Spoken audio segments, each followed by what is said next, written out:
আজকে মিনিকেট চালের ভাত, তারপরে কি আছে দেখাও। এই যে মাছি মারা দিয়ে মুগ ডাল, তারপরে পটল ভাজা, শুধু পটল না আরও কি আছে? বেগুন ভাজা না কি আছে? পটল ভাজা আর বেগুন ভাজা। আচ্ছা ঠিক আছে। আর এটা হচ্ছে আমাদের স্পেশাল চিংড়ি মাছের মালাইকারি। চিংড়ি মাছ তো দেখাই যাচ্ছে না।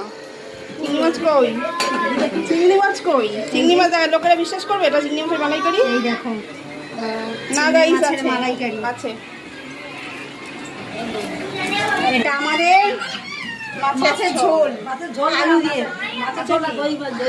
তো দই কাতলা, সরি মিস্টেক, দই কাতলা দেখেছো মাছগুলোর পিসগুলো। আচ্ছা দই কাতলার মধ্যে আলু আছে? হ্যাঁ আলু আছে। আচ্ছা আচ্ছা ঠিক আছে।